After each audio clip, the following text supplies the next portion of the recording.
Hello everybody and welcome to a new mech video. We have the Fafnir.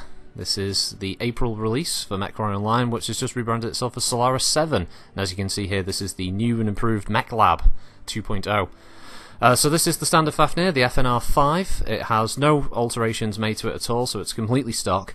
The only thing that annoys me about this is that it's 99.7, not 100 ton, and I couldn't really have time to dick around with it to try and get that to 100. But we'll go to the match, see after the jump. And here we are with the match. This is on Grimplexus because that's everybody's favourite indie darling map at the moment. It's like the CM Punk of MechWarrior Online matches. The Fafnir is a mech I wasn't over the moon about when it was first announced. Didn't particularly think it was going to make that much of an impact. And in that regard, I still don't think it will. It's not bringing anything particularly new to the table, but it looks fantastic. It's got very high mounted ballistic hardpoints, which it can have a maximum of 4 in the 5 variant. It's got the 3 energy hardpoints, so it's a nice well-rounded build. No missiles though, but it does come with ECM and it has AMS, like every mech has AMS in MWO anyway. So it's already off to a good start with the hardpoints. The tonnage is great. And with speed tweak, you can reach a maximum speed of 54 kph with the standard engine that it comes with, which is a 300. That can obviously be messed around with because that's one of the glory things about Sphere mechs compared to Omni mechs. So you have a lot of leeway with this to sort of mess around, get the speed higher, or maybe sacrifice a bit of the speed if you want more weaponry or heavier weaponry. To be honest though, in its default build, at least for the 5 variant, it's stunningly powerful. It works best, and I think you see it in this video, as a kind of defensive mech. I don't think it works very well on the assault. Bit like the Annihilator, it's one of those mechs that with perfect positioning when you're attacking it's great, but it works best when they come to you. And the reason for this is because it comes default with 2 heavy gauss rifles, 2 ER mediums and a medium pulse. Those energy weapons you could view as being kind of beside the point. They're perfunctory. They're not going to get the kills, but what they are going to do is they're going to allow you to keep putting out damage, keep burning armor away for your next heavy gauss rifle double shot. Because that's one of the best things about this mech, is that it can just cripple something so quickly. And it's a shame really that PGI have allowed other assault mechs to already wander around with the dual heavy gauss build, because I really think this would have been the premier mech to kind of debut it with, because it's so much fun. I have to admit, it's cheesy as fuck, but it's really good. The speed aside and the weaponry, it does suffer some problems. I did a match or two first before I recorded this one, and I've noticed that by the looks of it, PGI have tried to compensate for the huge side torsos that you see on the model for hitbox sizes. They've seemed to have reduced the side torso hitboxes and increased the center torso hitbox. I don't know if, to be fair, it should be more like it is physically. The side torso should be very easy to pop because it's massive. It's no different from an awesome in that respect. But you know, the payoff is that anything that blunders into your line of fire or thinks it can go one-on-one with you is going to have a very, very sharp and rude awakening.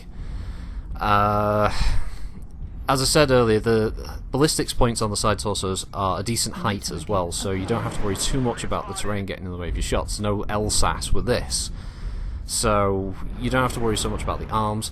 And to be honest, the arms on this mech could almost be used as sort of sacrificial limbs, so to speak, a bit like cicadas, because yes, it does carry 2 of your energy hardpoints, but since your main focus is your ballistics, and you could rejigger this thing to have 4 ballistics weapons, the arms could be completely left empty and just be there to just absorb some shots for you if you wanted to do it that way. I really like the mech. I'm not even the best assault pilot out there, especially in the 100-ton mark. I do like some of the 100-tonners, things like the King Crab and the Atlas are 2 of my personal favourite battle mechs, but as a pilot I'm not that great in them. But we'll just actually get into the very early part of the match here. This Bushwhacker, I leg him first volley basically, just open up all the armour and then the medium lasers burn off the internals, and after that he's stuck, and it's just a case of popping with the heavy gauss, and there he goes. It does have a slight heat issue, stock as well. Although it's only 3 energy weapons, they do overheat you very quickly if you don't have the Gauss rifles left. If for whatever reason you run out of ammunition, which is unlikely. I think you'd be dead before you ran out of ammunition, or they'd be dead before you ran out of ammunition. But if it does happen, your heat is definitely something you have to keep an eye on. And this was the scary part of the match, because there were 3 Fafnirs coming over the hill, and I really thought I was just going to get dumped on, but luckily they weren't that aggressive. But as I said, this match is an example of them coming to us, which is perfect for this mech because it allows you to peek and shoot, and it's a 50-point alpha, so it works brilliantly. Other than that, I've really only got good things to say about it, and it's not a mech that I thought I was going to be particularly sort of fond of, but it's already starting to grow on me, really. Which I probably should get that checked.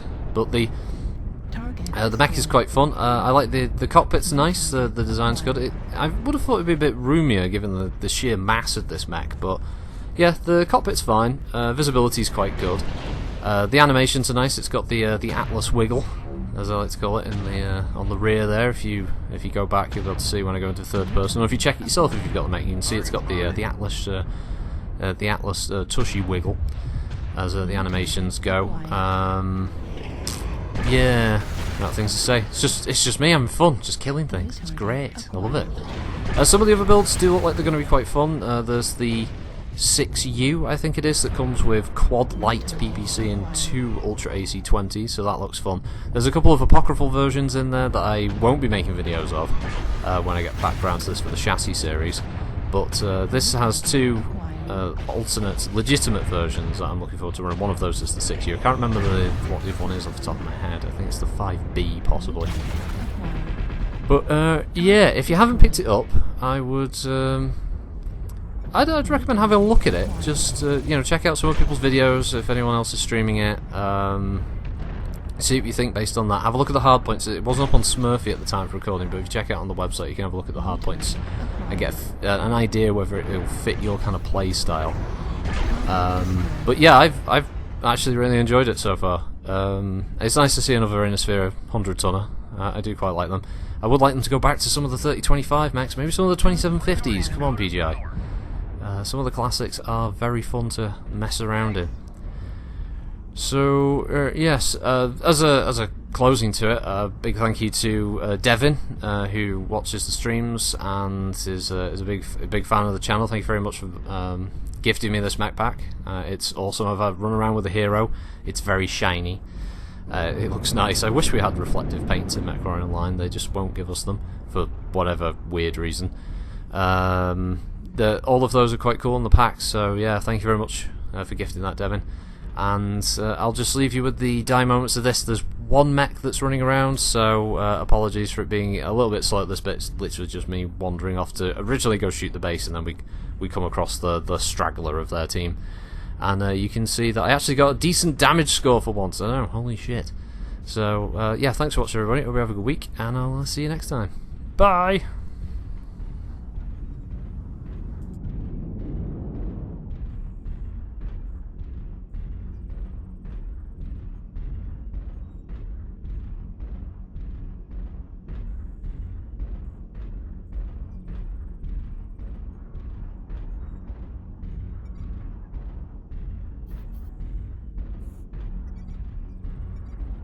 Target acquired.